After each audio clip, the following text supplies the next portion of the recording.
Hey, Giants fans, this is Joe, and welcome back to New York Giants Corner. And this is going to be my first episode where I am recapping, reviewing our New York Giants 2023 draft class. I'm starting off here with Deonte Banks, who I'm very excited to talk about. But before I do that, just to get the bells and whistles out of the way, don't forget to hit that like and subscribe button. Give us a five-star Apple review if you feel like we deserve it. All of that really helps us grow the show a lot.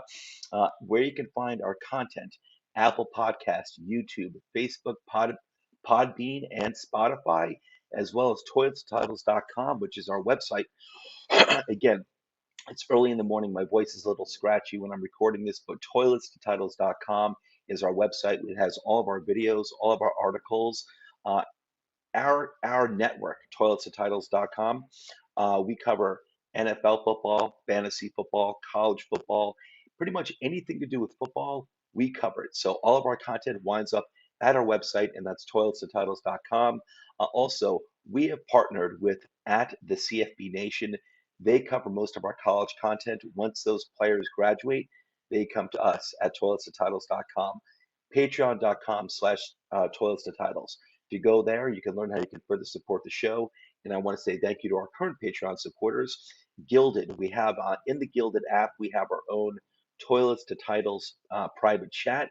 We're up to like 120 subscribers in there right now. So if you'd like to come in, talk any type of football, that's NFL football, fantasy football, if you need fantasy advice, any fantasy questions, you want to talk college football, get on into Gilded and talk it up with us. All you have to do is just reach out to us on Twitter, and we'll get you in there. Again, that's Gilded. We have our own private chat in Gilded, and it is exploding. We've got like 120 people in there right now, so it's a lot of fun. Anyway, let's get on to Deonte Banks. That's why we are here right now in this video, talking our beloved new cornerback we got in the first round. I gotta tell you, that first round, I love how it fell to us. I would have been open to a wide receiver, cornerback, even just another excellent defensive player like a safety, like a Brian Branch, or even like a Brian Breezy on the defensive line. I would have been open to anything. I just wanted talent. Hopefully, talent at positions of serious need that are really important, like cornerback. And I got to be honest with you, I was totally open to wide receiver, but I was kind of happy when the wide receivers started being taken ahead of us. There were four in a row. I think that's the first time ever, and we still had so much talent waiting for us when we were ready to pick. Basically, we moved up one spot to get our guy in Deonte Banks, and at that point, actually, even if all the wide receivers were on the board, I would have went cornerback at this position at this time, because I think the cornerbacks that were left were too highly regarded to pass on. And I didn't have that great of a feeling about this wide receiver class. I like the wide receivers that won the first round, but I would have been happy to wait as well, which we did. So we moved up one spot, which I'm totally fine in doing, giving away those, I think it was like a fifth and a seventh round pick, something like that. Didn't bother me at all. We got our guy, Deonte Banks. And I just want to talk about why we should be excited about Deonte Banks. Again, first of all, I never thought he'd be there. I never thought Porter would be there either, and Joey Porter. And I would have been happy with either of them. But we went with Banks, who was actually, I probably had a little ahead of Porter, so that's the player I would have went with. But he fills a gaping hole at such an extremely important position at cornerback. Last year, Adoree Jackson played great, not surprised. If he's healthy and on the field, he's a really good cornerback. Um, we also had a guy off the street, Fabian Moreau, who we picked up, who played very admirably, but we needed a long-term solution there, and we were in perfect position to get that type of player. So Moreau's no longer on the team. Um, we got an extremely great athlete prospect at that position of need. So I was very, very happy. And again, cornerback, give him a little time. He's probably going to need some time to really get up to NFL speed. Cornerbacks are very, very hard to translate to NFL. It oftentimes takes them a while. Not everyone's going to be Sauce Gardner. So give Banks a little time. He is a little raw, but this guy is also extremely talented, and he has the upside on him is incredible.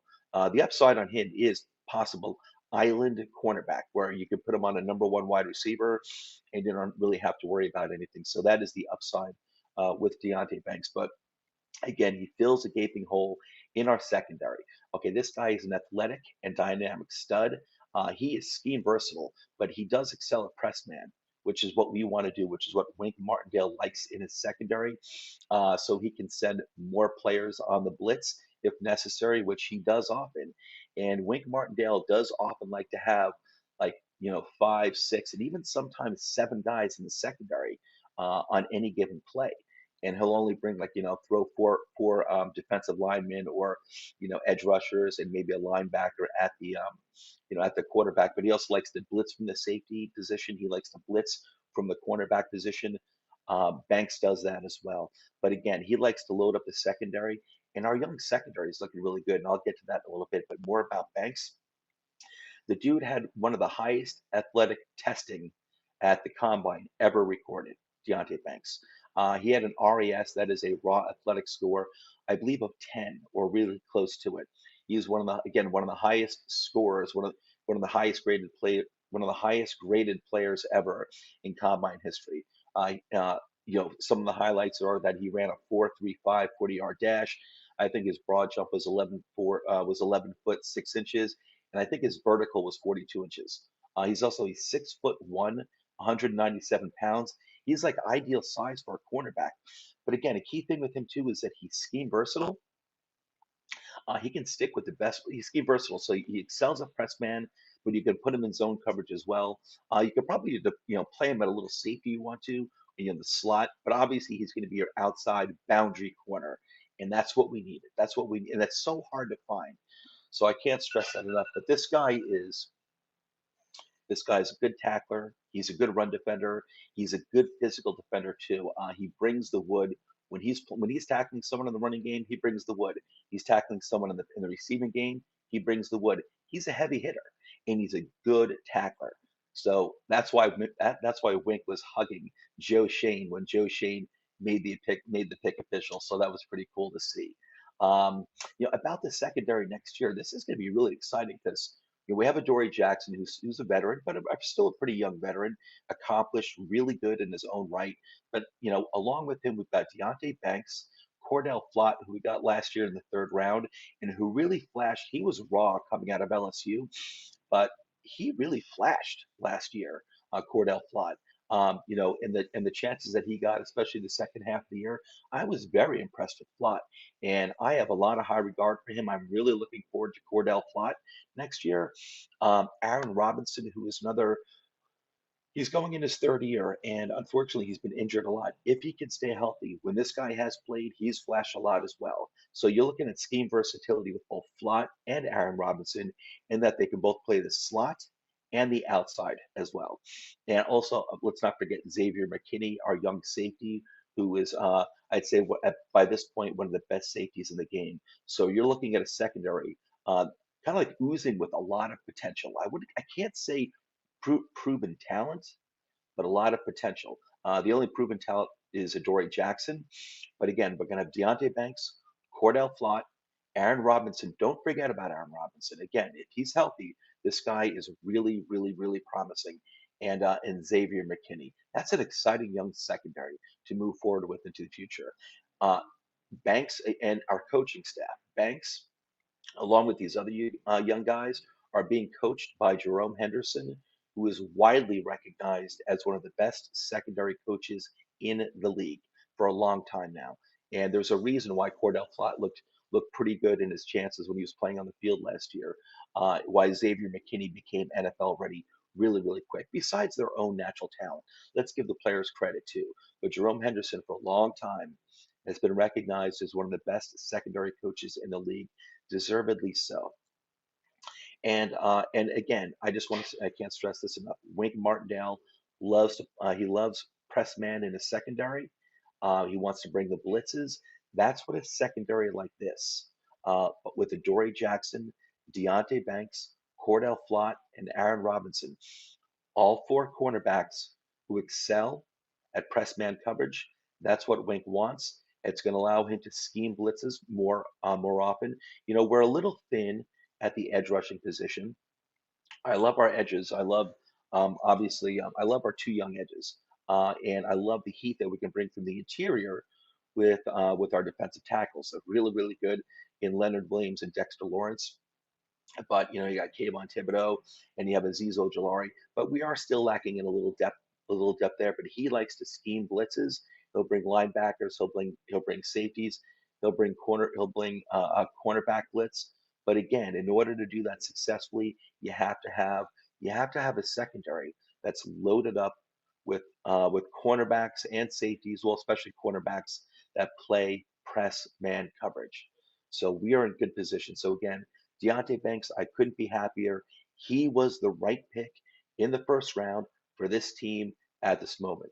And if anyone out there is a little concerned or upset, a little upset that we traded up I think it was a fifth and a seventh round pick to move up one spot, don't be.